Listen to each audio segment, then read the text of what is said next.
Barrister Moin, রাষ্ট্রপতি নির্বাচন নিয়ে যে আপনারা পদ্ধতি এখানে উল্লেখ করেছেন, এবং এই ধরনের পদ্ধতি কিন্তু পৃথিবীর বিভিন্ন জায়গায় রয়েছে, বিশেষ করে যে সমস্ত জায়গায় সংসদীয় গণতন্ত্র রয়েছে। কেউ কেউ এটাকে বলছেন যে এর মাধ্যমে প্রেসিডেন্ট কি অধিকতর ক্ষমতাবান হয়ে যাবে? রাষ্ট্রপতির নির্বাচনের আমাদের পদ্ধতিটা আমি একটু ইউনিক মনে করি, এটা অন্যান্য দেশে আছে কিনা আমি একটু পদ্ধতিটা ব্যাখ্যা করলে আপনার জন্য সহজ হবে। আমরা স্থানীয় সরকারকে শক্তিশালী করার জন্য একটা ব্যাপক পরিবর্তন আনার জন্য সুপারিশ করেছি। স্থানীয় সরকারের তিনটা কাঠামো, একটা হচ্ছে ইউনিয়ন পরিষদগুলো, আরেকটা হচ্ছে উপজেলা পরিষদ, প্যারালালি পৌরসভা যেখানে উপজেলার পৌরসভা হিসেবে ডিক্লেয়ার হয়েছে, আরেকটা সিটি কর্পোরেশন। আমরা প্রতিটি জেলায় একটা জেলা সমন্বয় কাউন্সিল নামে একটা আলাদা প্রতিষ্ঠান গঠন করার জন্য সুপারিশ করেছি। এখানে প্রতিটি উপজেলা চেয়ারম্যান এবং দুজন যে নির্বাচিত ভাইস চেয়ারম্যান থাকে, এর মধ্যে একজন মহিলা, তারা এর সদস্য হবেন। প্রতিটি পৌরসভার একইভাবে পৌরসভা মেয়র এবং দুজন ডেপুটি মেয়রের কথা আমরা বলেছি, তারা এটা সদস্য হবেন। এবং প্রতিটি ইউনিয়ন পরিষদের একজন চেয়ারম্যান, উনি এটা সদস্য হবেন এই সমন্বয় কাউন্সিলের। তাদের মূল কাজটা কি, তারা জেলায় আগে যেটা হতো ইউনিয়ন পরিষদের অনেক রাস্তাঘাট 10টা ইউনিয়ন দিয়ে যায়, একজন আরেকটা ইউনিয়নের সাথে সমন্বয় থাকে না।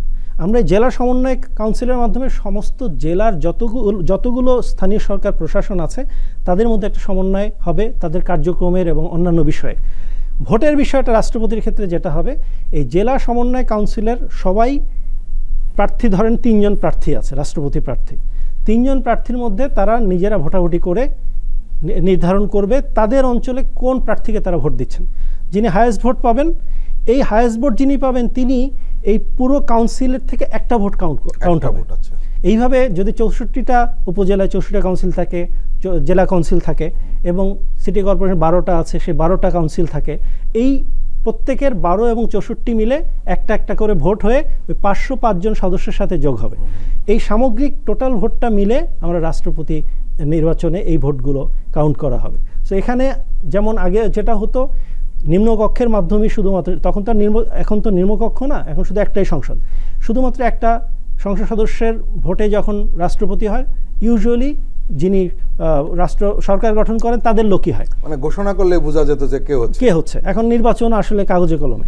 এখন যেটা হচ্ছে নিম্নকক্ষ এবং উচ্চকক্ষের বাইরেও আমরা সারা দেশের যারা জনপ্রতিনিধি, এটার মাধ্যমে একটা ইনডাইরেক্ট পাবলিক রিপ্রেজেন্টেশন, 18 কোটি জনতাকেই রাষ্ট্রপতি নির্বাচনে একটা ইনডাইরেক্ট ওয়েতে ইনভলভ, সেখানে কিন্তু বিরোধী দল রয়ে গেল, বিরোধী দল থাকবেই। সুতরাং ওখানে অনেক ব্যক্তি আছেন যারা দল হয়তো করেন না, বাট জনগণ চায় এরকম একটা লোক আসুক, তাদেরও কিন্তু সুযোগ তৈরি হচ্ছে এখানে রাষ্ট্রপতি নির্বাচন দাঁড়ানো।